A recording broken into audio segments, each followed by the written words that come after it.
Terima kasih Anda masih bersama kami. Bagi Anda yang baru saja bergabung, kami hadirkan kembali 3 berita utama hari ini. Krisis air kian parah, warga di Pati terpaksa memanfaatkan sisa air embung yang berlumpur dan kotor untuk memenuhi kebutuhan harian. Tidak mau rugi terlalu dalam lantaran harga beras tak kunjung turun, para pedagang di Pasar Baru Kudus terpaksa menutup lapak dagangan beras. Kasus di Cilacap belum tuntas, kini kasus perundungan antara pelajar terjadi lagi di sebuah SMK di Demak.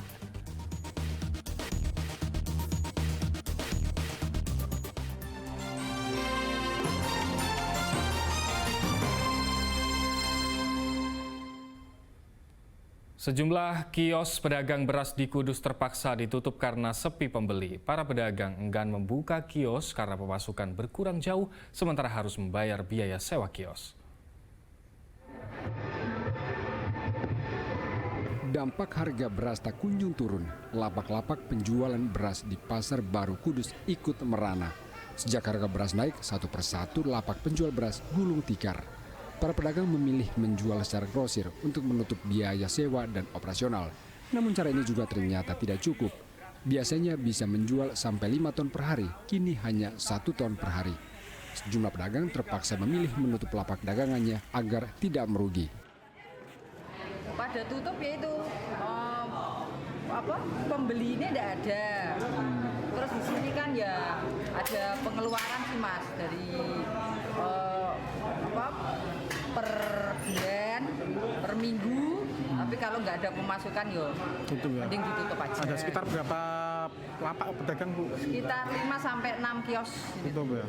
Itu sejak kapan Bu? Sejak 1 bulan 2 bulan terakhir ini dari harga melambung tinggi ini loh Mas. Dinas Perdagangan Kudus ikut memantau dampak harga beras yang tak kunjung turun.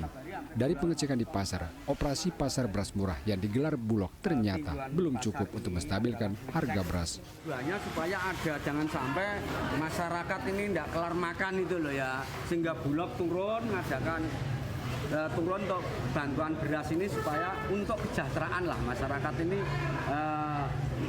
tidak sampai terjadi kurang makan, juga pertanian dan pangan dan juga dari tabak perekonomian. Itu nanti kita hasil di lapangan ini akan kita bicarakan, kita laporkan. Bagaimana? Sebelumnya Bulog telah mendistribusikan lebih dari 500.000 kilogram beras kepada lebih dari 51.000 keluarga penerima manfaat. Namun distribusi beras itu belum mampu menurunkan harga beras di lapangan. Arif Nur melaporkan dari Kudus. Dampak kemarau panjang embung Sebligo di Desa Lerep, Kabupaten Semarang mengering. Akibatnya petani durian kesulitan untuk menyiram tanaman hingga merugi lantaran gagal panen.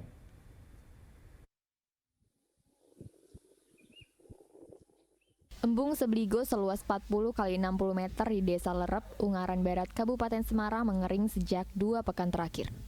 Dampaknya irigasi pertanian durian kesulitan mendapatkan air. Para petani pun merugi hingga gagal panen. Sekitar 50 tanaman durian terancam mati karena kekurangan air. Setidaknya tanaman durian membutuhkan 20 liter air per minggu. Para petani durian pun mencari sumber air lain untuk menjaga kualitas tanaman. Ini solusinya ya agak rekoso sedikit, walaupun kita embungnya kering, tapi masih ada ya sumber-sumber atau cekedokan itu masih ada ya, sehingga untuk nututi supaya tanamannya nggak mati ya pakai jeligen atau apa, dibawa pakai motor supaya ini bisa bertahan. Sebelumnya embung Sebligo tidak pernah mengalami kekeringan. Berbeda dengan musim kemarau tahun ini menjadi yang terparah dibandingkan tahun sebelumnya. Yulianto melaporkan dari Kabupaten Semarang. Sebanyak 35 kabupaten dan kota di Jawa Tengah dilanda kekeringan akibat kemarau panjang. Kondisi terdampak berat terjadi di wilayah Pantura bagian timur, terutama di Grobogan, Rembang, hingga Blora. Pemerintah Provinsi Jawa Tengah menyalurkan bantuan air bersih di Desa Tumpukan, Kecamatan Karangdowo, Klaten, Rabu siang. Warga langsung menyerbu dengan membawa jerigen dan ember untuk menampung air bersih. Kabupaten Klaten merupakan satu dari 35 kabupaten dan kota di Jawa Tengah dilanda kekeringan akibat kemarau panjang. Berdasarkan peta kajian risiko bencana, dampak terparah dirasakan warga di wilayah Pantura bagian timur, terutama wilayah Grobogan, Rembang hingga Blora. 3 daerah ini selalu menjadi langganan krisis air bersih saat kemarau datang. Meski demikian, Pemprov Jawa Tengah belum menetapkan status tanggap darurat kekeringan. Pemerintah kabupaten dan kota masing-masing wilayah dinilai masih mampu menangani kekeringan.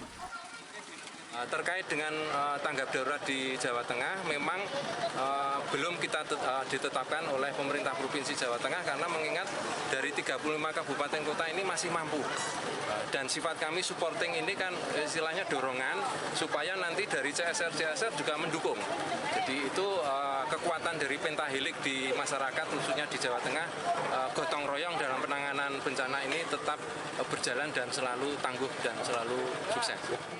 BMKG memprediksi puncak kemarau di Jawa Tengah terjadi pada akhir Oktober mendatang.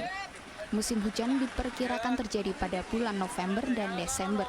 Selain menyalurkan air bersih, Pemprov Jateng juga berupaya merehabilitasi waduk dan embung yang mengalami kerusakan untuk mengatasi kekeringan. Krisna Agung melaporkan dari Klaten.